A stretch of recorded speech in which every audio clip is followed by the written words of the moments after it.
Welcome to a debate we have today. I am Max, this is Kat, and we are talking gun control and gun violence. The actual title of the stream is what causes gun violence and political violence and what can we do about it. So without further ado, we'll dive right in. We are talking with Mordwand and Omnivore. So here we go, putting 5 minutes on the timer. Who's going to go first? I can go ahead and go first.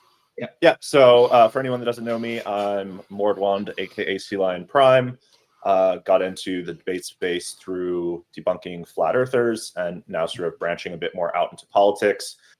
This topic is particularly interesting to me because I'm a statistician by trade, so I tend to cover it from that perspective. But yeah, as far as where I'm coming from today, same as last week's for anyone that was there last week, is when it comes to politics, I tend to take a Machiavellian view. It doesn't mean we do evil things in politics. What it means is that the application of morality to the state is only really appropriate insofar as it's effective at preserving the state and the polity itself. Under this perspective, we have a framework of what might constitute what we call natural rights or the rights of humans, but those rights are not absolute. And my argument always is just that the reason that we adopt a framework of rights that cannot be abridged by the state is because doing so leads to more effective outcomes, demonstrably in history and also on a causal level when you look into what rights do. Among those rights, to me, the right to self-defense is critical. And it's not predicated on the notion that attackers will always be armed. So in its essence, what the right to self-defense entails is the right to defend one's bodily autonomy from someone who is violating the principle of non-aggression. In a society, we should avoid aggressive behaviors that engender others' rights. And from a Machiavellian view, the reason that we do that is because society cannot function on the basis of high trust when aggression is being regularly practiced and property and individual rights are being violated on a regular basis. Therefore, self-defense is critical because in a free society where we don't have enforced high trust, like a police state like Singapore, and even in Singapore, there's always a certain level of violent crime. That number is never zero. Now, the rate can go down. There's definitely things we can do to affect it, but it is an absurdist position to think about the notion that there's some policy of the state that will reduce violent crime to zero. The United States, as a history, tends to be a particularly violent country, and we therefore have the need for self-defense on the basis of violent crimes and felonies on your person, as well as collective defense and things like riots. And therefore, the Second Amendment is best contextualized as being within that framework. So what that comes down to then is a right to self-defense that is protected by the Second Amendment, but how do we determine the scope of that right and whether the Second Amendment is still relevant in the 21st century? Well, within the United States, we have the separation of powers, and anyone who's been paying attention to the current Trump administration would know that the separation of powers is especially critical in today's age. There are specific unconstitutional leaning towards authoritarian actions that the courts have stepped in on with the Trump administration. Therefore, we are bound in the 21st century by the Second Amendment as it's been interpreted by the courts. And if you want to get rid of the Second Amendment or change the interpretation, the courts are that mechanism, and the independent judiciary is critical for making those determinations. I therefore cite the rulings of the court in Heller, Bruin, and McDonald. And while we can certainly argue as to whether we ought to approach the right to self-defense in that manner, I think that we have to agree that we should follow the rulings of the courts and the existing law. And that when we do not do so, we violate the checks on power of the separation of power in the framework of rights. And that ultimately leads to self-defeating outcomes. So in that framework, the 10th Circuit has stated it well, where they say that the Second Amendment is no different than on the other right. The constitutional right to bear arms is not a second-class right subject to an entirely different body of rules than the others in the Bill of Rights. Now, I'm not a Second Amendment absolutist. I do believe that there are things that we can do under the framework of Heller and Bruin, and we have very specific standards established within those court cases as to what's permissible and not. 1 minute. So my proposal today is a reformation of the National Firearms Act, And I want to propose a compromise, and we can discuss the exact terms of that compromise. But my contention is that in order to get something nationally on gun control, something must be given up. And we can talk about the specifics as to what that entails. But for me, it entails adding certain classes of weapons to the NFA and removing others. Okay. So my, I'm a little bit less structured. I'm not coming in here with a proposal. I'm certainly happy to entertain one. I also believe in the moral right to self-defense. That is not specifically what the Second Amendment, prescribes. But, if as in terms of saying you've got a right to that, I think either way, you do have a right to, some degree of weapons, and, firearms fall into that category. But what I'm more interested in talking about is we have these horrific and, culturally speaking, relatively new expressions of mass violence, which are these shootings that we see. The current political violence is a little bit different from that. It is not either indiscriminate shooting by somebody with a broad social grievance. However, it does have some of the same similarities. We have cases where radicalization, if you will, seems to be escalating, or at least radicalization plus access to weapons seems to be perhaps the new, the new paradigm.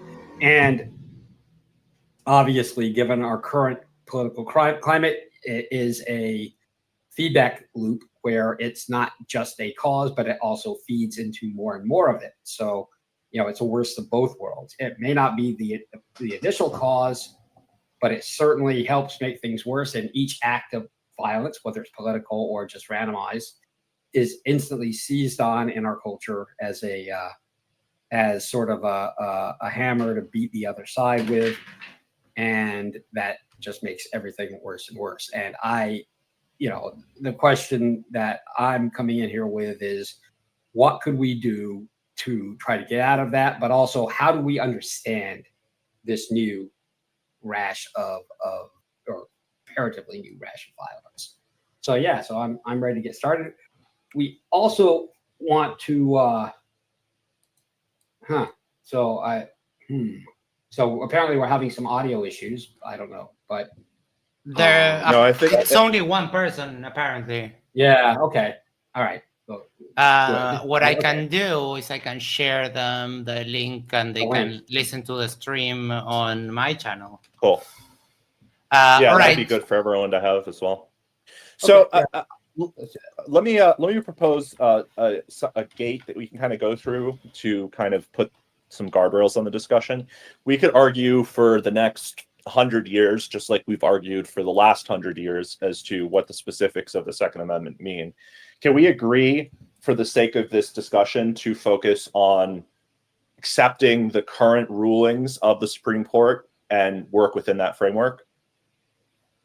And I can state what those rulings are specifically. So if not, we can take 5 minutes to talk about it, but I'm just thinking in the interest of keeping things focused. Well, normally I would say yes, and we would move on. However, I'm going to say I don't want to talk about it explicitly here, but I think because I don't especially care what the current rulings of the Supreme Court are, I'm willing to accept them.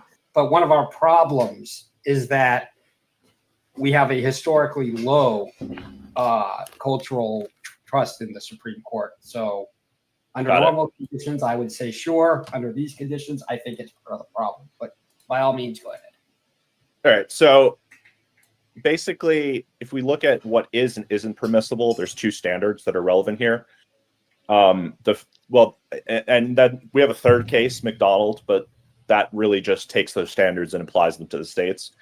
So in Heller, the court established two things that are very important. The first was that the Second Amendment protects an individual right to bear arms unconnected with your personal service in the militia. And the second was that what is and isn't protected for the purposes of that right when it comes to regulation is based on what they call the common use standard.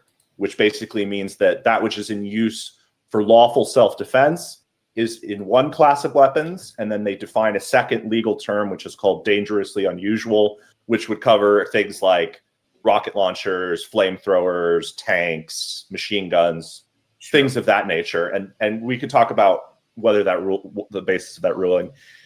Bruin takes that standard of Heller, which was basically establishing that you have that individual right within your home, and extends it to the public space. However, it doesn't say that you can't have any restrictions on that. What it does do is it establishes a historical tradition standard, which basically is just establishing, okay, if you are prohibiting carry on a shall not issue or may issue basis, you have to have a valid historical analog within the scope of the writing of the Second Amendment in order for that to be constitutional. Those are the two tests that are applied. So, and then you can see McDonald there, I've provided as well. McDonald just basically says, well, that also applies to the states. So my contention is that while that ruling has been in effect, and I think Barack Obama notably showed leadership in accepting that ruling and working within that framework, he specifically said that he believes in the Heller decision's individual right when it comes to the Second Amendment. And he also said that there were certain arms that he wouldn't go after and that he wasn't interested in confiscation. My contention is that the reason that we're so deadlocked on any sort of meaningful national dialogue on the Second Amendment is that very few other gun control advocates have done that very thing. They regard the Second Amendment as an invalid second-class right, and they reject the framework of Heller and Bruin, So often let me ask you, explicitly. I have a question. I have a very that sparks a very important question. Do you think Yes. that Obama gets any cultural credit for having this position that you think is No, he doesn't. So He doesn't at all. how is what he did at all relevant or interesting or effective or whatever? Great question. Well, two things. A, he got elected. That was a big one. And B, he was able to twice and by gun owners, right? The blue wall includes a large percentage of working class white gun owners, and they voted for Obama twice. They did not vote for Hillary Clinton, and gun control is one reason why. They did not vote for Kamala Harris, and her position on gun control, I would also argue, is part of that. And then the final piece is that he passed important legislation in Congress, which expanded things that are not only permissible under Heller and Bruin, which is the correct legal approach, but widely supported nationally. He expanded background checks and closed loopholes in the background check system. And I think that shows us that if you approach the conversation with good faith and offer a compromise, and in his case, accepting the individual rights approach for someone that came from a very heavy background on pushing for gun control within the state of Illinois, was a compromise by him, allowed him to get through things through Congress he wouldn't have been able to get through otherwise. So considering that the right, so this is your position is assuming that there is a reasonable cohort of voters in the middle somewhere that decided to vote for Obama because he was reasonable, but not for Hillary or Kamala because they are not reasonable on this. And because it was easier for the opposing media and political establishment to paint them as unreasonable. Yes. Oh, yes. All right. Okay, sure. I don't think those people, if they did exist at the time, I don't think they exist now. My observation is that this is not a electoral issue. It's a what color is your, or none of this is, matters to elections. It's what color is your team jersey, and how triggered are you by the idea of people who are born men playing in women's sports. Not that any of these people gave a damn about women's sports before. I mean, the vast majority of people who are avidly arguing about this, certainly not all, right, didn't seem to care much. And I don't think that Obama is reasonable. I think that if you ask people who are right of center about Obama. I think today, right of center is they think that he's a crypto Muslim shipping around children in Wayfair boxes or something. I don't think that there's this rational decision-making facility that's extant in our politics right now. And but clearly, but I would say that it was there, right? And there is I agree with you in the sense that perhaps 30 to 40% of Americans that correspond to the MAGA camp or the firmly entrenched right-wing camp. I agree with you that is all true. Okay. I don't agree with you that 10% of people that swings elections has completely abandoned rational politic. I don't think that that's true. And I think I think that you're bringing up of the trans issue points to a weakness the Democrats have, which is their seeming inability to avoid getting shoeholed into positions that are very extreme culturally, because the nature of the left-wing caucus or coalition is that you have very vocal groups that are pushing for issues that don't affect a very large percentage of Americans. So, for example, if you look at one of the ads that was so harmful to the Kamala Harris campaign, Kamala was asked, will you use federal taxpayer dollars for sex assignment surgeries of prisoners and undocumented immigrants in detention? Now, I don't know that there's maybe 10 people that would apply to in the entire prison system, 100 maybe. But Kamala handed them on a silver platter an answer where she just said, yes, that's their right. And that ran during the Super Bowl. And when you are tarred with that extremist brush, because that would be seen as an extremist position by, I would say, a firm majority of Americans, and certainly by the coalition that voted Trump. And I think when you look at the percentage of people that flipped over in key areas, in the white working class and the blue wall, in Black Americans, there were a significant amount of Black Americans that voted for Trump. There were a significant amount of Hispanic Americans that voted for Trump. Yeah. And I think that the Democrats' inability to abandon those more extreme positions, even if it's, again, I'm a Machiavellian. So if that position is effective politically, I don't care. Go ahead. I'm sorry. Yeah. Okay. So I agree that if I were a Democratic strategist, I would be like, you have to, that's obviously it's going to hurt you with people we need. And I think we can show that. I don't think you can point to that one answer or that one ad and say that's why she lost. And I don't know that you can even kind of gesture, sort of half-assedly at that ad and say, well, you know what I mean. It's that larger trend of things. I don't know that that's true. I'd like it to be true. And not just the fact that she was, not light-skinned enough or a female. I would really like that not to be the reason she lost, but I'm too black-pilled to just give you that. I don't know. But let me bounce something off of you, though. Let me just finish this up. I think Obama did heroic attempts to govern from the middle. Mm-hmm. And he's considered by the right, and what I mean by the right, I mean half of America. I mean a winning coalition, because I don't know what else to call them. Because if you think that Kamala's position on giving on trans prisoner or whatever is more important than your ass or your cousin's ass being deported, I don't know what to tell you. But apparently that's the case. Now these people are just astonished that their families are getting rounded up by ICE. So when we go to something like guns, I don't think that you have the capability of proving that people are making rational calls on this. I think it's all about the messenger and the messaging. And it's about a bunch of very sort of arcane things like, a male person might be seen as more credible, because when Kamala was asked about self-defense, she had a very strong answer for that. She was like, I have a gun and I would use it. Right, but the thing is that's different there, I think, is I don't recall hearing the same level of commitment to the Heller and Bruin ruling.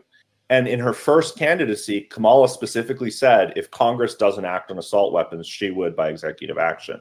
I don't think that the majority of people in the United States necessarily act rationally, but I think that there's a kernel of truth to why they vote a certain way. And when you look at, there was sort of a bait and switch.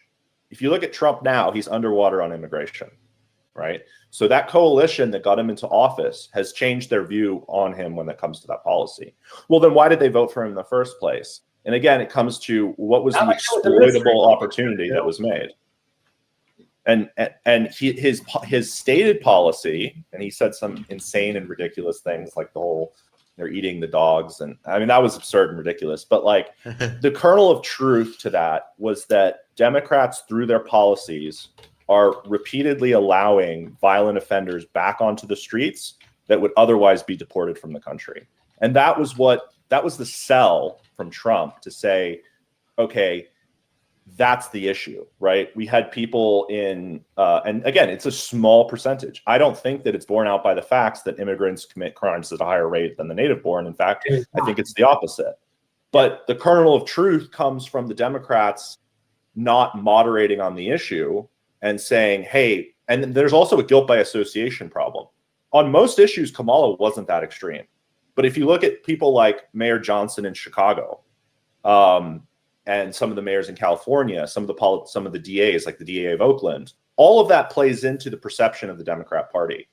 And when you look at like Mayor Johnson won't even admit that more police on the street will prevent crime. He recently just said that law enforcement needs to be eradicated. He probably misspoke in the way that he said that. But those are like, you're like handing, what is the right wing's strength? It's on law and order, not being bleeding heart, and doing what's necessary for the good of the country, as it were. Well, you're handing them that sell on a silver platter when you aren't breaking from these extremists that are running a lot of the cities. And you're also breaking from it when you're not pointing to specific policy differences. So if it's really racism and sexism is the primary reason people didn't vote for Kamala, I'd say the argument for sexism is stronger. Why are those same people supporting a black female candidate for the governor of Virginia? Why did a lot of those people vote? What changed, in your view, for a lot of the people that voted for Obama twice, right? The blue wall held very strongly in both those cases. Why are they suddenly not interested in Kamala? To the point where she loses in such a, I would say, spectacular way. I mean, Biden, it was close. We were all biting our fingers for weeks watching the results came in. By midnight on electoral night, Kamala was done. So what's the difference? So, all right. So I think that's a complicated question to which it deserves a complicated answer that would take a long time. And I'm not sure. I mean, we can do that down the line. But my position is I think that you can get me to agree to common sense. I'm going to use that term, even though I think it's one of the ones that's probably objectionable, common sense gun laws. And, but I mean, what you were, the cases you've cited and the designations you're talking about all sound fine to me. I don't have a particular love for the AR. It's a fun gun to shoot. It's probably a fun gun to customize and buy all your cool tactical stuff for. But in terms of I don't feel like my nuts are attached to one, and if they all evaporated tomorrow, I would go on living my life normally. So, I think I agree with your prescriptions. I just think that where the topic is. So right now, one of the things that we're talking about here tonight is not policy and legality. It's political violence. It is the growing prevalence of killing as a radicalized act. Sure. And I think that we can attribute. So I posted in the chat some some data visualizations. People can scroll up and see them. There's some graphs that were done by an AI on a set of 13 incidences, which is what we would mostly think of as a mass killing, i.e. some rando with a larger weapon going and indiscriminately killing anybody he can get his hands on.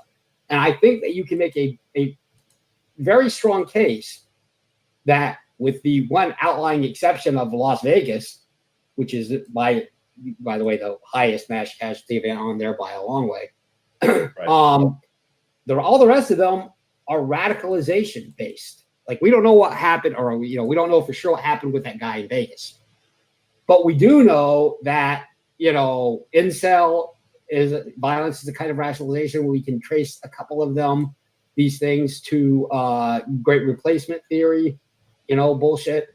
The Orlando also nightclub, radical Islam in Orlando, but yeah, sure, yeah, well, yeah, and right. I mean, but incel, for lack of a, I think we all understand what I mean by that. Elliot Rodger and I think San Bernardino. But the point is that, in these cases, what we're seeing as radicalization, isn't necessarily political or definitively political, but it does have a political valence. So incel radicalization is manosphere, which is right wing. I mean, or red pilled, however you want to. If you don't want to call that right wing, because it hurts your feelings, okay, fine. But I don't feel like the need to dispute that. I'm not saying you would say that. Some random listener is like, sure, it can't be true. But whatever you want to call it, I think there's a valence, and I feel like we have gone past a demarcation point where, between Kirk and this ICE shooting, and we could start it back with the United Healthcare shooting. Yeah, we're seeing words written on bullets, which, to my understanding, is pretty new. I think that's a new thing. Fairly new. Not like never done before in history. I've never heard of that before. That's in any correct. Other yeah, it's not doesn't feature in any of the rest. But here's something that's interesting in regards to that maybe we saw the Christchurch shooter in New Zealand, who it was definitely a far right type event where he murdered a bunch of Muslims, and he was, I think, the first one that I can think of started that trend of writing slogans. And then there was that individual in Minnesota who wrote on their weapons, the same sort of slogans. So it may be that sort of like meme, as it were, meme in the sense that like Richard Dawkins, like an infectious idea. That might be where that came from. I've never heard of anyone writing things on their shell casings like that before. Maybe ISIS was doing it, or like but I don't find it a coincidence. People at a high volume war are generally not going to take time to write their slogans on one of their billion 50 round mags or what. I mean, you don't do that in well, let me bounce something off of you, because I think you brought up some good points there in terms of like radicalization being the driving force for a lot of these. And I think that that's largely true.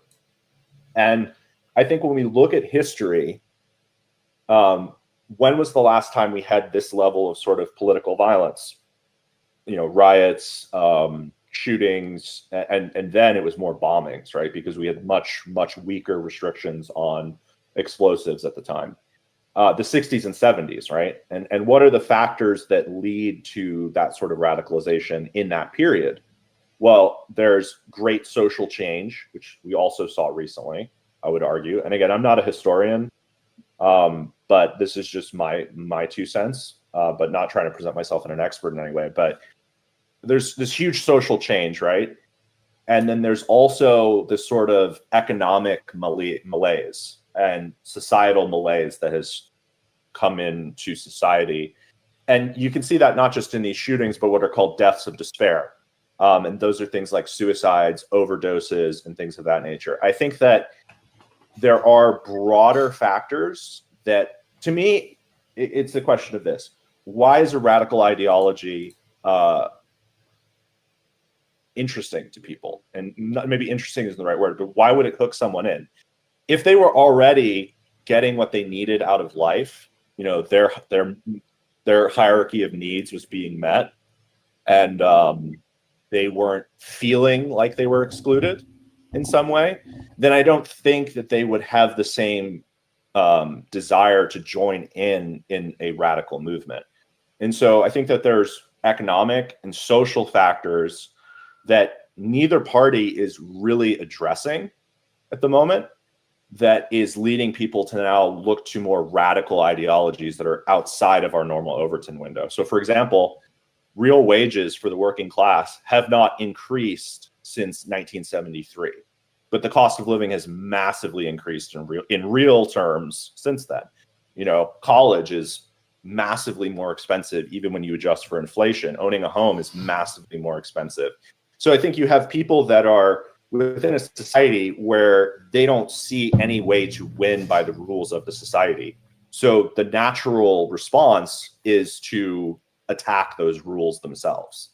That's what I see driving it. And I think that because again, you look at like a situation with like Kamala or something, on paper to, you know, an educated person, why would anybody go for Trump in that matchup? And I think that you have to look at what are those underlying factors that provide that kernel of truth that allows these more radical ideologies to succeed. That's my view. And I don't think that people are making that rational connection.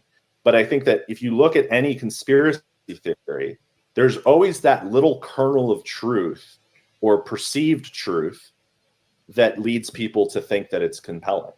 And when we look at radical ideologies, I mean, during periods where the US was more high trust and hadn't seen this vast social change and economic stagnation, we didn't have the same adherence to radical ideology.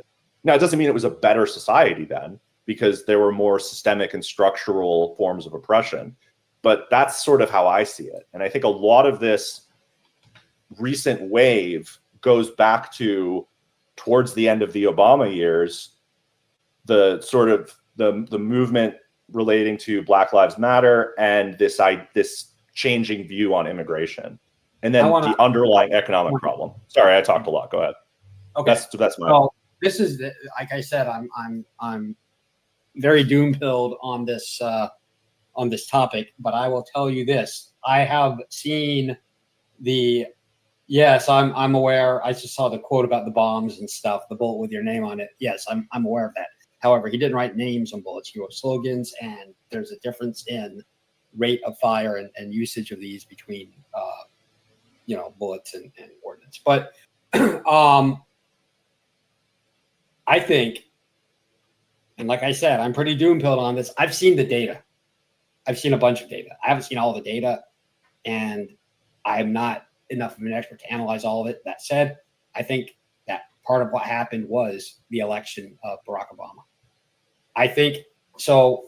My analysis, which is deep, of the Tea Party suggests to me that it has very little to do with small government and low taxes. This is something that I'm not prepared to spew out all the study that I did on this. But I did do it, and it is online, and we can go look at it later if we want to. I don't think that was the motive force behind them. Okay, I think it was something worse than that. I think it was. Go ahead. Before you start, just FYI, we are on 25 minutes going elapsed. If you want to move on to another. If you want to move to another topic or something.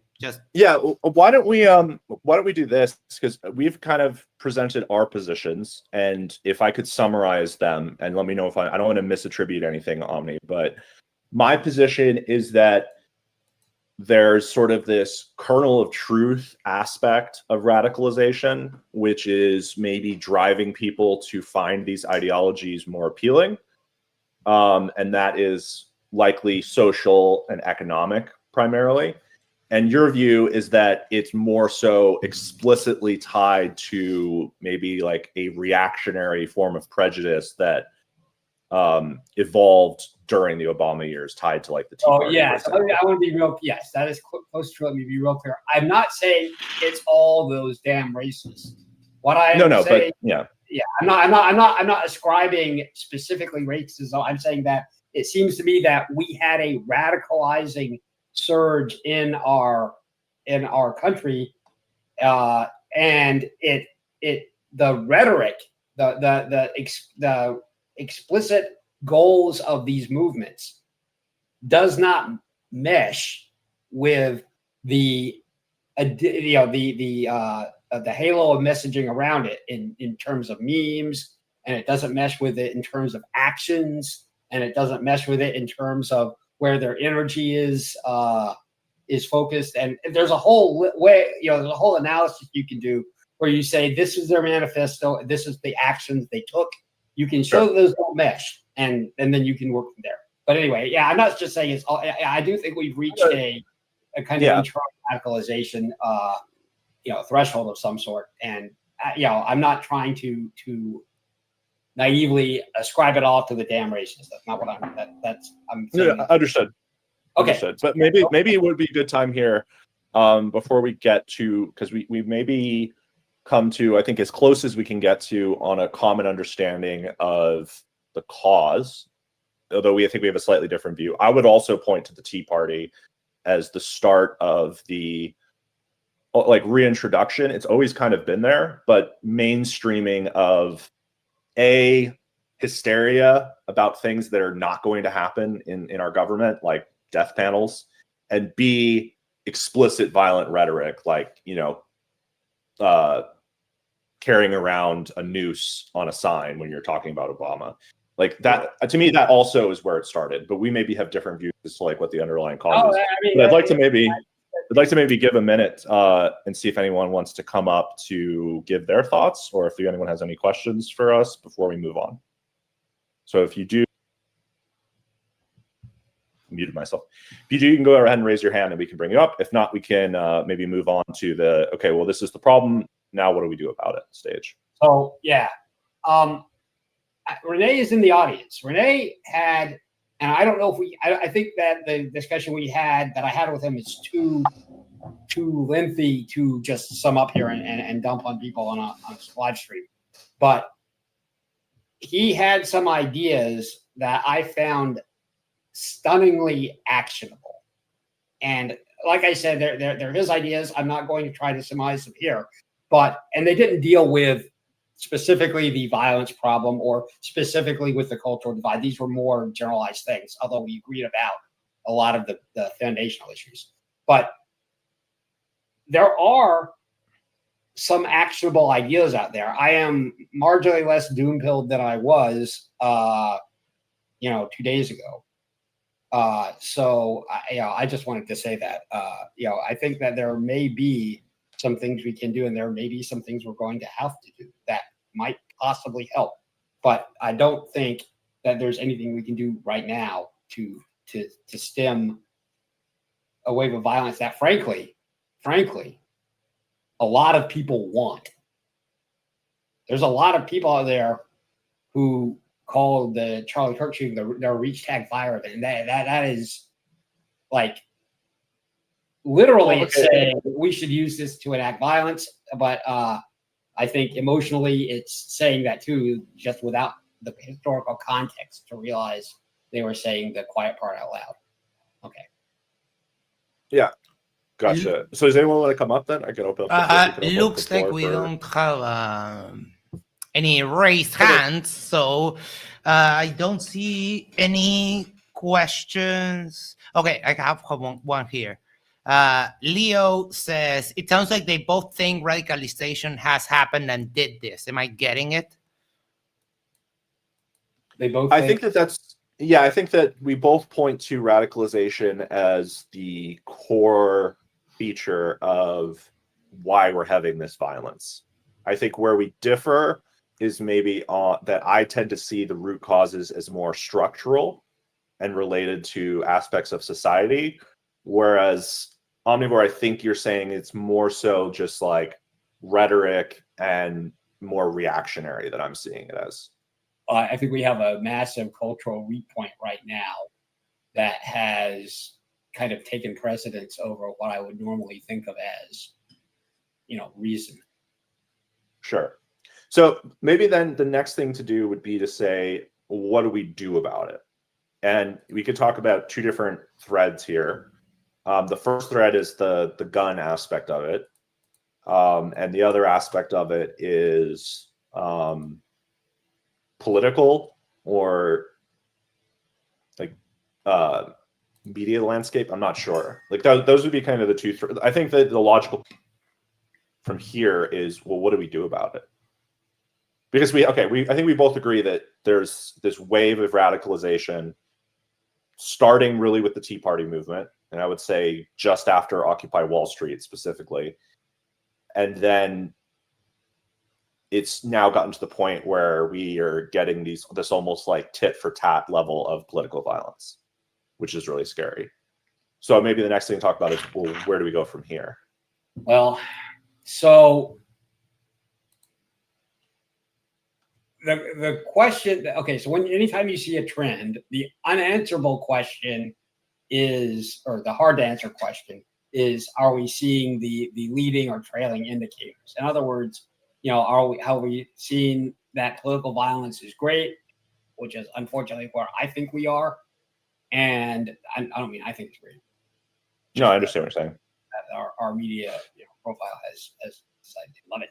And so are we about to see a lot more of this, or are we seeing the people getting fed up with it and it's kind of burned itself out? I don't think we know.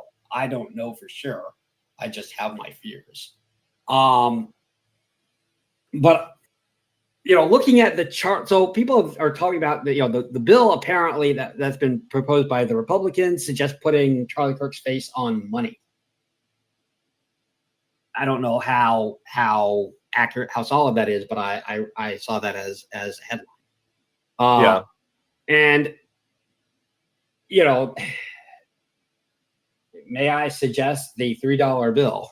Would be a good choice for that. But there can be no question if that is even remotely true. And we saw the religious revival fusion of the of the Charlie Kirk event.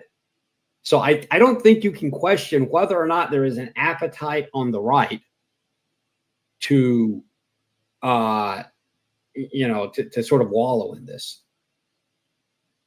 And I think that as that is the case, we see Trump declaring Antifa a terrorist organization, which maybe we can talk about that. Yeah, okay, yeah, that would be an interesting topic. I think that's meaningless. Well, I think that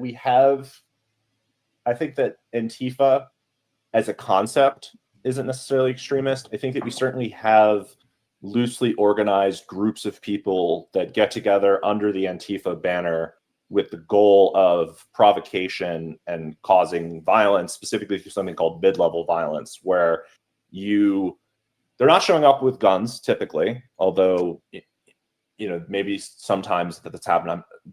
It's typically more like blunt weapons, riot gear, bricks, showing up to otherwise peaceful events and trying to egg on violence. Now, when people are wearing masks like that and showing up as a block, it's hard to figure out exactly who's behind it. But I think that we do have Antifa as a group that is sort of this loosely organized group of actors that come together and commit political violence. And I think that's a big part of where we've seen the escalation since the end of the Obama administration, right? Where we've started, and especially during a lot of the riots that happened during the Black Lives Matter movement, when it was really at its peak of cultural relevancy, they were acting as a organization of political violence. Now, is that Antifa was or yeah? I mean, there are many such groups. I mean, there's Antifa, but there's also the groups that showed up during the peaceful protests against Confederate monuments, most of which, again, this goes back to like cultural narratives. Most of those monuments were not done during Reconstruction. They were done during the Jim Crow era, right? And so there's a context of those statues being erected as a symbol of oppression. And when we had groups of people of color showing up to protest those, they were also being attacked by what could reasonably be described as terrorist groups, right? Either far right or white racist terrorist groups. And I think that, to me, the concern that I have with labeling Antifa as a terrorist organization, I don't know that it actually means anything. I know the FBI, the DOJ, and other groups monitor and infiltrate extremist groups. It concerns me that even if I agree that Antifa is a problematic group and has contributed to the breakdown of our country and the political violence, when the government picks sides in this manner, I think that has a potential to pour gasoline on the fire even further. Sure. Yeah. I agree that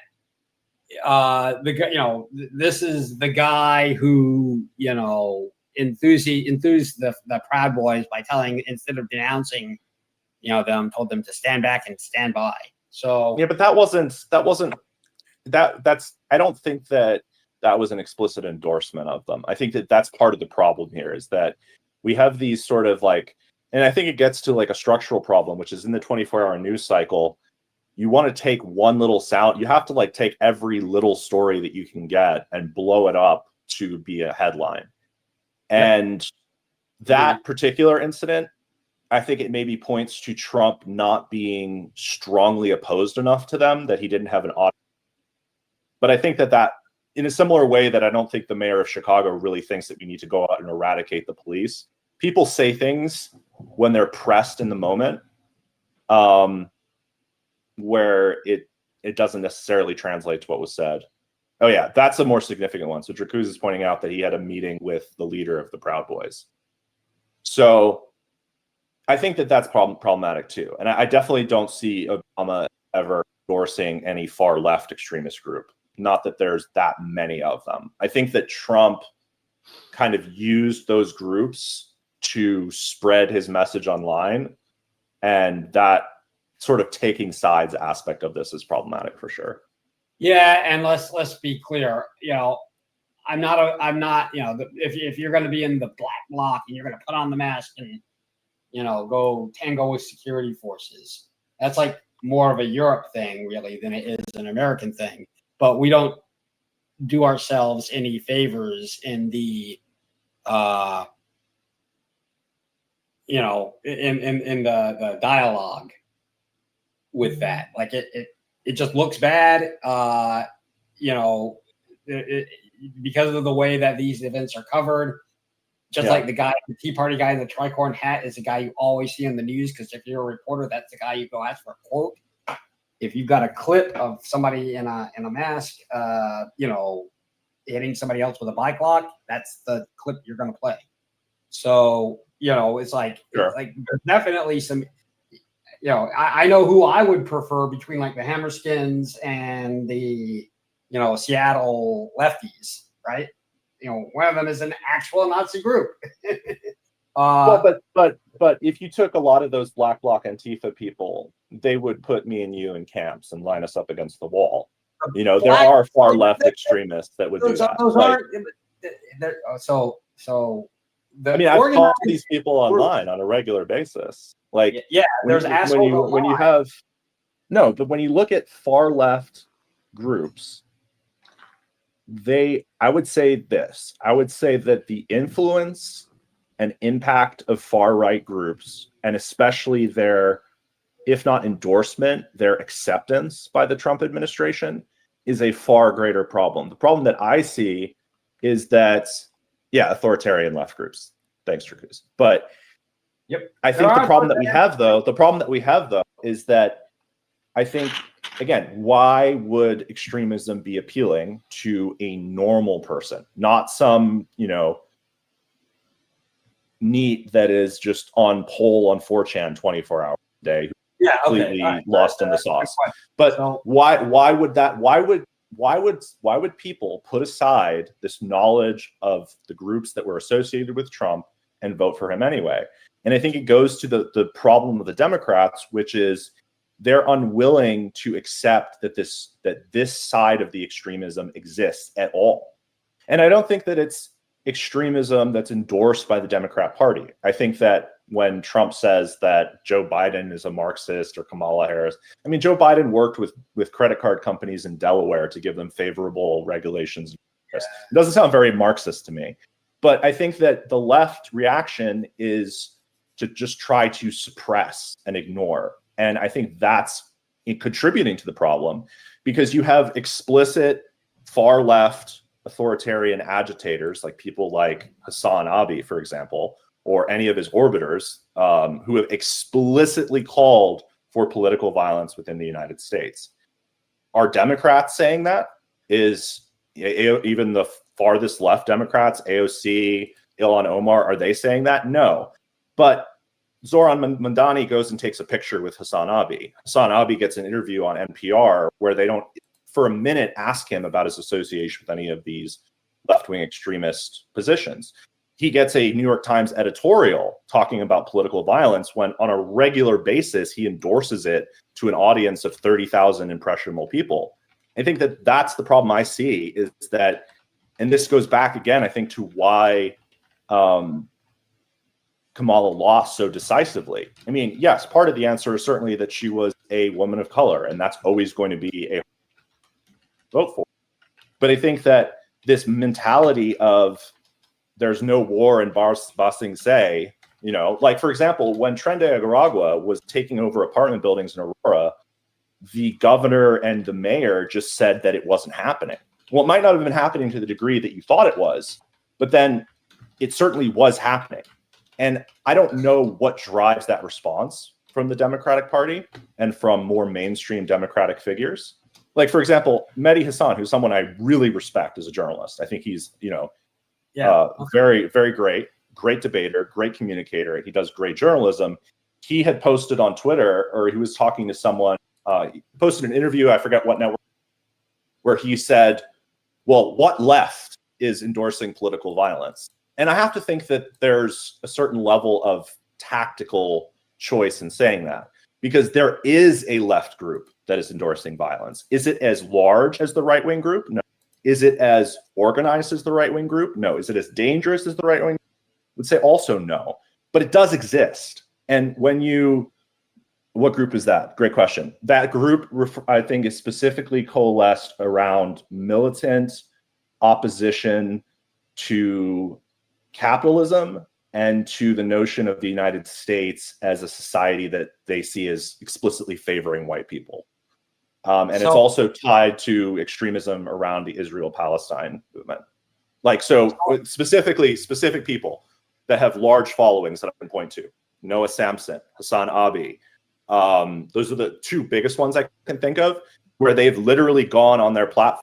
Like, and here's a great example.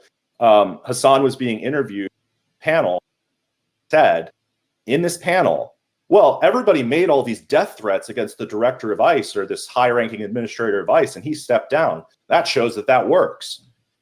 That's really dangerous. And if we as a society need to move away from this brink, we don't equivocate and say, oh, well, my team does it less. There was that hilarious, ridiculous post that Tim Pool posted where he was like, he counted all of the homicides that occur in a jurisdiction, I think, that jurisdiction that are run by Democrats, and then called that left-wing violence, and then showed this tiny red bar. It was comical, right? They're not remotely equivalent in scope or power or impact, but that group does exist, and you have to acknowledge it. That's what I think. So I would like to see nothing more than Noah Samson and Hassan, you know, I would say, like, run off the platform. But what I'd really like to see, you know, that would be the net effect of actually, you know, having a concentrated requirement that they defend their position, and not just the position that they're, you know, currently taking, but the history of the position. And, you know, there's a reason they won't have those debates, right? I mean, sure. I'm familiar with those guys, and I know when they first thought they could have those debates, and then they tried it with people who were not idiots. You know, Hassan's never going to sit down with Destiny and have a talk with him, because no, I mean, when he tried doing it with Ethan, it went horrible. But like, But like, okay, let me just give you an example of what I think leadership does look like and where Democrats have done this well. Obama gave remarks on the Charlie Kirk shooting, and he, not in my view, completely nailed it. And I felt like you could hear in his words every time he said something, he was being so careful with every choice of words so as to not make the situation worse. And he said basically exactly what I, according to the GOP. huh? According to the Republicans, Obama is the most divisive president of our lifetime. Right, but the thing is okay, what's the solution then? I don't think the solution is to say, oh, well, the right-wing politicians are letting their side get away, so we shouldn't criticize ourselves. No, like, is that the tactical point? Like for whatever reason, the one of the best orators, and I mean that in terms of rhetoric, and I mean that in terms of content, of our lifetime is heralded as the most divisive. So, and these are people who just won a national election. So,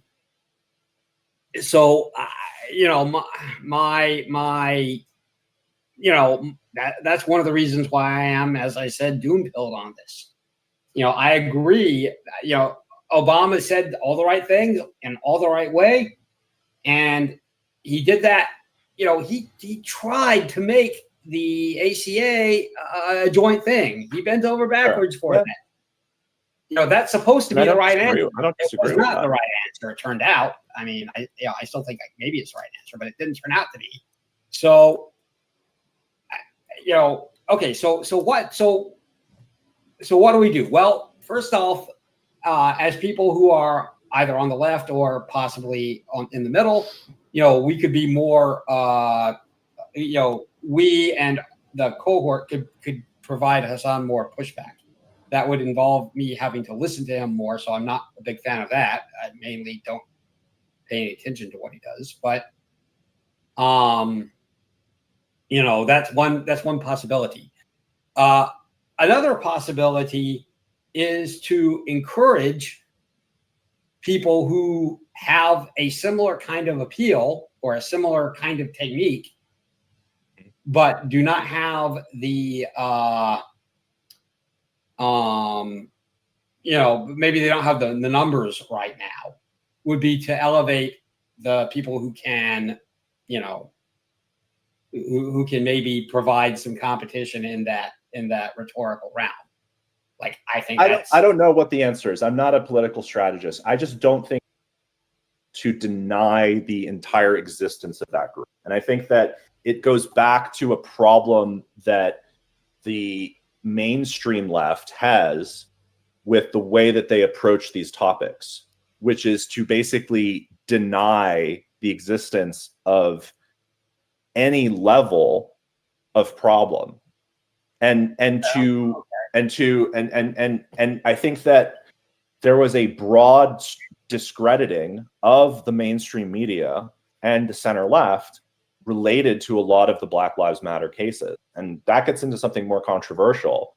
But again, it's like you look at the overall truth of the situation. The overall truth of the situation going into Black Lives Matter, to anybody that can look at data and see what's happening in the world, that there are still systematic barriers to the advancement of Black people. And a lot of those are tied to the way that the law is enforced and the way that resources are distributed. That truth remains true. But there are specific cases which appeared to fit into that truth that turned out not to be the case at all. And I have yet to see a reckoning by the people that pushed those false narratives to say that they were wrong. And maybe it's because if you criticize yourself, you're making yourself weaker and you need to be this strong opposition. But when I look at like moderate people, or maybe not moderate people, but people that aren't fully in the MAGA cult, as it were, because I do consider that to be like cultish thinking for sure. Yeah. You look at saying, okay, well, they blatantly lied about the Kyle Rittenhouse case over and over and over. They platformed someone that was lying and then didn't lie on the stand because he didn't want to commit perjury. There may have been a retraction. I'm not sure if there was or not, but the damage is largely done. right? We have to be more, and maybe people would say, okay, well, you're holding the left to a standard you don't hold the right to. And I don't think that's true, because I think that the right is doing this more, and they're doing it more prevalently, and the results are more dangerous. I think when the president of the United States takes sides with the extremists, which is what Obama said in his remarks, that's deeply problematic. But you can't say the left is 100% truthful, 100% peaceful. That's the issue that I then have, because then this is again establishing that kernel of truth, which then makes the extremist views more appealing. Give me You can. one moment. Go ahead. Sorry. We've been going for 40 minutes. That's it. Let Renee in. I would like maybe give you 10 additional minutes. Do we have any ideas of what do we actually do about gun violence, which is particularly nasty in the US right now? Yeah. But in regards to, okay, what legislation can be implemented, what changes can be done and stuff like that, something a little bit more practical. If you would indulge me, if not, that's fine. Absolutely. I think that's a good, I could start unless you want to start, Omni, but I have some very specific ideas. So one of the best, one of the most interesting ideas, and I am kind of tongue-in-cheek about this, but not entirely, to cut down on the use of these mass casualty ARs would be to mandate that they all be painted pink, because it is probably part of the psychology of a bunch of these, not political shooters, but not necessarily the great replacement shooters, but like the incel shooters, that they are motivated by certain ideas about how they're going to be remembered and stuff, and so possibly having a pink assault rifle would work. But in terms of actual actionable ideas that I think might work, I'm going to suggest a national firearms database that is encrypted, so it can only be looked up by serial number.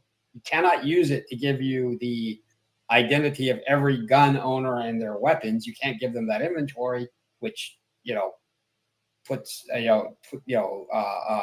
take care of the government is going to find out who all the gun owners are, but would allow criminal investigation units to far better track those weapons. About I think 30% of the weapons used in those mass shootings that I listed, the ones that we all think of as mass shootings, were illegal. There are some cases where a legal weapon was stolen from family members, so that's quasi. But if 30% of the guns are illegal, then it strikes me that making it harder to sell weapons to people who may or may not, who you have reason to believe are not necessarily good actors, like high schoolers, which is what happened at Columbine, or in cases where so I think that having that gun database, which the reason for not having it is kind of dumb to begin with, I think that that's probably a good idea. I think that red flag laws that are controlled at a national level, so you can't just, well, you probably could, but it would in theory be harder for them to say all people who are gender transitioning are red flagged for violence. But if there's if you've got restraining orders against you, if you've got a history of violence, I think that there are probably we have a case. We know that in a lot of these shooting cases, there is what the investigators call leakage around them, especially in school shooting cases, where the shooter says things or does things that are heard by other people and reported. Yeah. But because they don't know, there is not clear how seriously to take them. You find out, in the aftermath that Bob reported some vague but ominous threat that the shooter made. So, but I do think red flag laws, fall into common sense. I also think that in the case of the Sandy Hook shooter, I'll finish with this. That guy obviously had problems. Why his father and mother bought him, an arsenal is beyond me. Like, That guy. Yeah, I think that those are all. So let me Good jump onto that, because you gave a few concrete proposals that I think are broadly supported, and I think that a large percentage of gun owners would even support those proposals. What do you offer in return to assuage the concerns of gun owners in order to get that legislation passed? Because it has to be a give and take. Bump stocks for everyone. Okay, that's a good. I mean, something like that is a decent start, to be honest. Like, my point in here is just to say that the things that seem, the problem we have is this: the things that seem reasonable on paper have been pursued by these states which do not recognize the validity of the Second Amendment or the Heller and Bruin rulings. So they're essentially stacking laws that in and of themselves aren't explicitly denying someone's rights, but in concert do effectively burden the right. And so I think that we've lost a lot of so if we go back to the 90s, in 1990, there was a large percentage of Republicans that actually supported much of gun control. And that percentage gets less and less every year. So the question is, if we can fix that perception that any gun control policy is just a step towards X, whatever X is in the minds of people. Because I think one of the points you sent me was paranoia. Obviously, we need to run Dwayne Johnson because he's shown, or Keanu Reeves, because they've shown, an affinity for firearms in their cinematic, history. Yeah, sorry, Renee, you just come on. I think you were trying to say something. Oh, it wasn't on this point, so I sat and shut up and let you guys finish. It was kind of on your point prior to this. Okay, gotcha. So to wrap up this point for me, I would say that everything Omnivore said is reasonable and supported by most Americans and constitutionally permissible, but getting it into a national law, because I think we have to look at the fact that state level laws can only do so much, because you can simply go across state lines a lot of the time. And that's what we see in a lot of homicides. Like a lot of the homicides in Chicago, I think a majority, Tennessee, and were driven up the interstate and then sold illegally in the city. So breaking that, those trafficking networks and not trafficking, but the informal ways that people are getting guns that are using in crime, I think is totally reasonable, viable, and constitutional. I think most Americans support it. The problem is we've gotten to this point where we're so deadlocked because we've lost a lot of credibility when, and I don't know exactly how to fix that, but I think if what Omnivore just said there is, okay, well, we'll offer you this in return, is kind of that's how I think we break it, but maybe I'm too idealistic. I have one question I would like to ask you, because I never hear this, and this is a thing in my country, in Uruguay. What about a psychological evaluation when getting your gun license? Absolutely. Yeah, I think most Americans would support things like that. I think, again, it has to get to, will it just be used for that intent, or will it be expanded to arbitrarily take people's rights away later? And will due process be applied? But on its face, I think that that's constitutional. And I think that if you ask 10 out of 10 people on the street, do you think that people with serious mental illness should be able to have guns? Probably 8 of them would say no. So I think it just comes down to how you implement it. But I don't think that proposal is problematic at all. Why is it that I never hear anyone, when talking about the gun problem, ever bring this up? I have a perspective on that. Do you want to, because I just spoke Omnivore, do you want to maybe tackle that and I could give my answer? But I do have a very specific answer. So, Omni, what do you think about No, I think I agree with you. I hope it would be more than 8 out of 10, but probably, yeah. So to restate your question, Max, you were saying, why do you never hear about it? Yeah.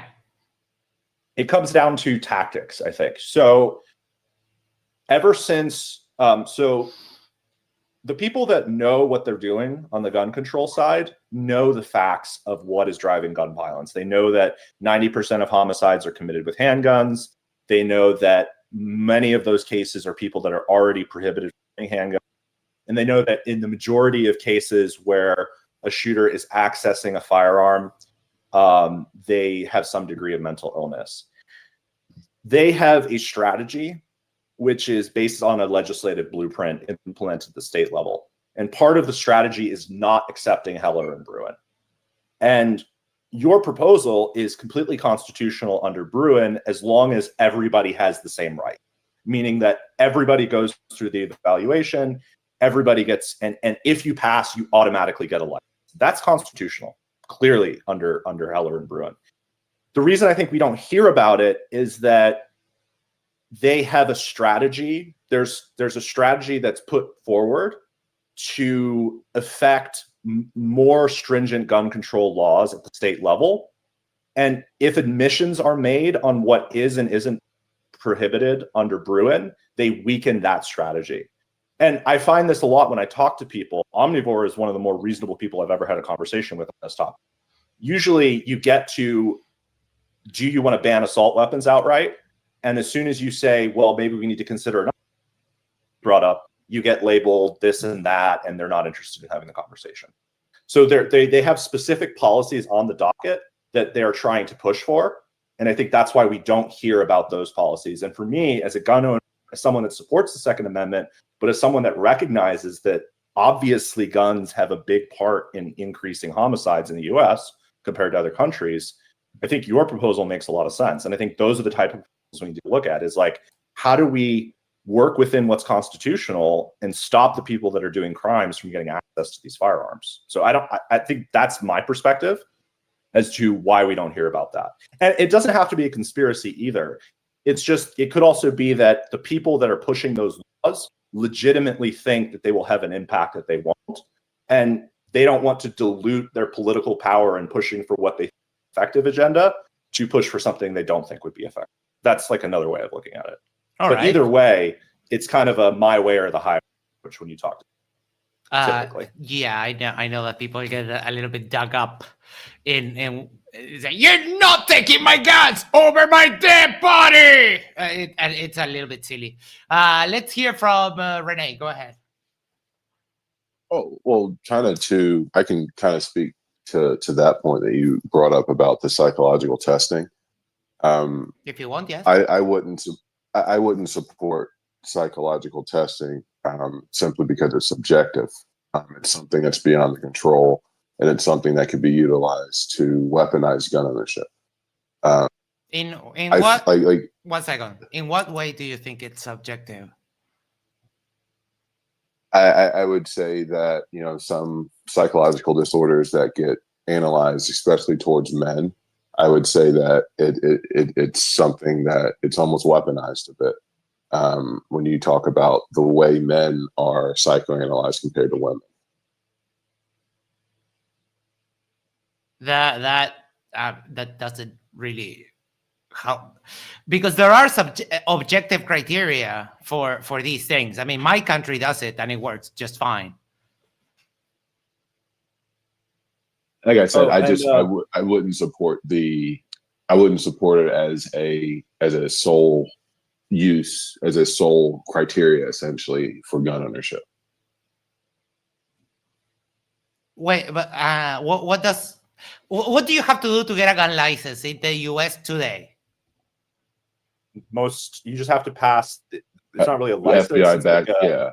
Yeah, there's the NICS instant background check. It depends on what you're buying. Yeah, if you're buying like a long gun, like a rifle, it's different. But if you buy like a handgun, you have like a background check, and you have like a questionnaire you fill out. And, wait, but you don't have a tech. You don't have to pass a test, a functioning test of working the firearm. Some states do that. They make you take like firearm safety classes and stuff like that. But that's mainly to get like a concealed carry license or something. That is so strange. Because here you have to do you have to do a course. You have to pass a test on operating the firearm, and you have to pass the psychological evaluation. If you don't pass one of the three things, you have to take the test again. Yeah, and we're seeing some of those laws coming into effect now. Like Colorado just passed a law.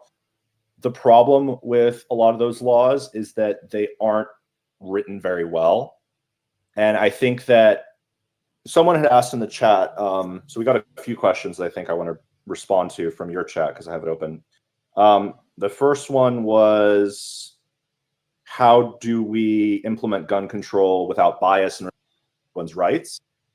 And I think that's exactly what the Bruin standard is for. We have specific legal standards that have been set on how.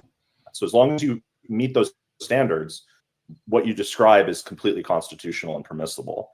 The other question was interesting. No one has mentioned the highly influential the NRA, their impact on gun control. Yeah, we have a lot of money in politics.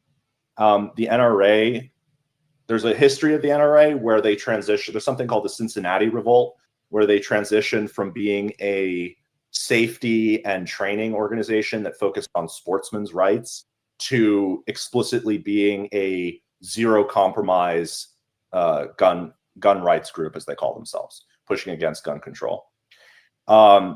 And so I think that's a big part of the deadlock, right? Is we do have these gun control gun advocacy groups that are literally cold dead hands, shall not be infringed, no regulation is allowed. I honestly don't know how to work with a lot of those people. But I think that we have passed laws in the last decade that have made it through that filter, and they are more towards what you're describing. I think that we really need to drop a lot of these policies that are part of the legislative blueprint in blue states that are explicitly unconstitutional and move towards policies that we might be able to break the divide on. Right. But again, maybe I'm being naive there, but I think that's a big part of it. Let's see. Really quick about like when you were talking earlier about kind of like left and right, how Antifa and everything else. I hear a lot of talking points that minimizes the right and maximizes the left, and I don't kind of ever hear it the other way around. You know, I kind of see the right's violence being described very accurately. And then the less violence is maximized. Like Antifa, like you said, it's like basically, I mean, it's not a real group. No, it's not like an organized national group by any means. Yeah. But it's, if there is a violent act from the right, the first words out of any of the administration's mouth is Antifa. You know, it's not a, you know, they did it, we did it type thing. I'm like when you're talking about moving forward, the message from the right, that's the one that kind of has to change. I agree. And I think that that's exactly what Obama said in his speech when he called it. He said specifically, and Grumman wants to come up. I gave you the invite to speak. He said specifically that while I think that my issue is saying that there's 0% of the that are engaged in behavior. I think that you acknowledge that and you say, which is exactly what Obama did. Everyone needs to watch that 12-minute speech because I think it's one of the most important speeches that has been given by a president in the last 2 decades, honestly. And what he said was, the issue is that while there is a small fringe on the left that wants to use violence, there is a mainstream group on the right that wants to do so, and they're in control of the office of the president. So that's how I frame the issue. I don't know, is that getting to your point? Because I think it's important not to equivocate. It is, but at the same time, I feel you are still equivocating. You know, I get what you're saying. Like I do get the point of, you kind of say that from the left side, like I'll never say 100% anything. You know what I mean? But I get that narrative. I get that point. But like I said, at the end of the day, it's not an accurate framing of that. Like the way that this administration uses Antifa is if they are an organized cell of resistance. Yes. You know, yes, that's not the truth. You know, I agree with that as well. Yeah. Well, you know, so like your president is retarded. That's kind of the problem right now, I think. Well, I mean, the problem is this: it's our government's supposed to be a reflection of us, so we're retarded. That's the problem, and that's the shaming aspect of all of this. But like what all I'm saying is, it's like when there is a conversation. I definitely feel about 20% more retarded with Trump there. He's right. You do know that in the rest of the world, Yes. hold on. I don't know what you're going to say, but I think the answer is yes. The idea in the rest of the world is that the average American is a dumb person. Yeah. Apparently so. The stereotype. I would have argued that. I'm so sorry. I would have argued you with that. The stereotype in general. The facts. And I don't mean to be disagree offensive. I don't think that is true. But that All right, hold up. Go as ahead, a Grumman, dual, because you came up. as a dual citizenship Canadian American, I always say that Americans suck, and then I realize that I have an American passport. So America right now, currently, we're in a crossroad, essentially. You know, people want to call it a civil war. The fuck, it's a crossroad. And my biggest issue is that there's not enough voices that are in the middle that are loud enough to show that, you know, it's not a war between us. This war it's not between the people. Like, no matter what race, creed, color you are, it's a social economic one. I mean, it's like I was saying earlier. I just like going forward, how things could change. It would be the right taking accountability of the right's violence, and that's not happening. right, and I just want to say something real fast. The shooting today has led me to realize that the FBI is stupid, like objectively stupid. Cash Okay. Patel. No, it's Cash Patel. Yeah, Yeah, don't you think Cash it has Patel. something to do with the FBI being completely gutted during this administration? Yes, I do. Well, Yeah. I do too, yeah, but I mean, being gutted, I mean, to be fair, like NASA got gutted, and they're still proceeding with like Artemis and whatnot. Yeah, but despite they would. having- It's not gutting. It's not just gutting. It's a loyalist. It's the picking of a loyalist, basically podcaster, to run the organization. They didn't do that with with NASA. Well, okay. The problem And a lot of the NASA things They- are now third parties. They are offloaded Outsourced. to other outsourced. So thank you. They are outsourced to SpaceX and other companies. Yes, but the current NASA administrator is still an absolute idiot. I'm just gonna put it out there.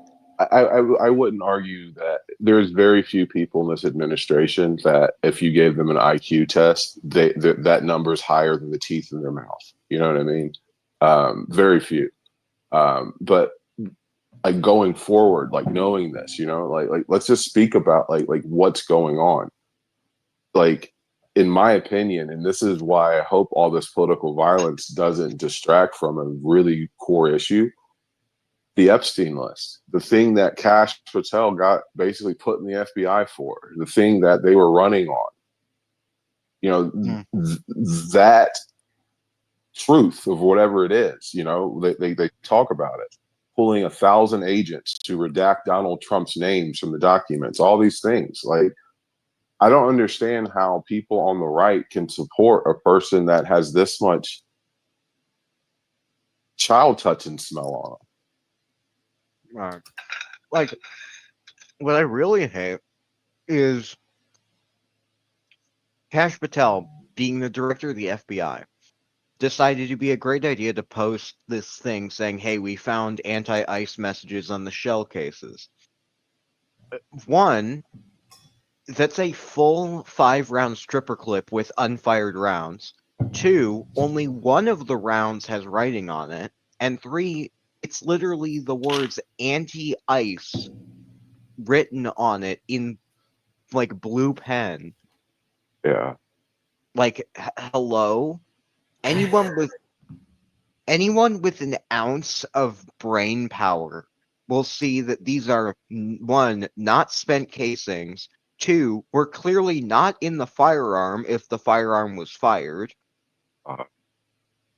because all 5 of them are present, and it's a 5-round gun. I think it kind of boils back to the accountability aspect of it. You know, it's this administration they do things, and then they do a lot of things, and then no one speaks about the things that they were doing prior to the new things that they're doing. It's just a constant flooding of the zone of misinformation, tariffs, firing the Fed chief, just go down the list. And at the end of I've been saying, like, at the end of the day, that's what I'm saying. It's like the right has to take accountability of the right. That's the only way that this can ever change. All right. I think we should start wrapping up. Let's do, if you want to do final closing remarks or final statement, final thoughts, and we'll be on our way. Okay. I'll give some final thoughts. So one of the things that I was thinking about, I've been thinking about, because we're gonna have this discussion, and the discussion I had with Renee yesterday, which I cannot say enough about how surprised I was to hear ideas that I thought were actionable and good and concretely proposed. So, like I said, I'm pretty black-pilled about where we are culturally and psychologically as a country. I don't have any really good feelings about that. But I think that there may be more solutions than I was originally aware of. And I don't know that anything good is going to come out of all of this stuff, but perhaps it is possible that something will, that maybe people will be shaken up enough to try to plot a better course. All right, thank you so much. My closing remarks. I didn't really say much because I just hopped on. More or less, I think that Kash Patel is a complete idiot, and as is basically everyone in this administration. Like, true. Yeah, I don't disagree with that at all either. I think the only thing I try. Oh, you cut out. Now you muted yourself. Oh. I don't think he. Yes, Hello? say Hear that me? again. Yeah, we can hear I was saying the only thing I would trust Kash Patel on is where to find a good cocaine dealer or whatever drug he's on. Okay. Yeah,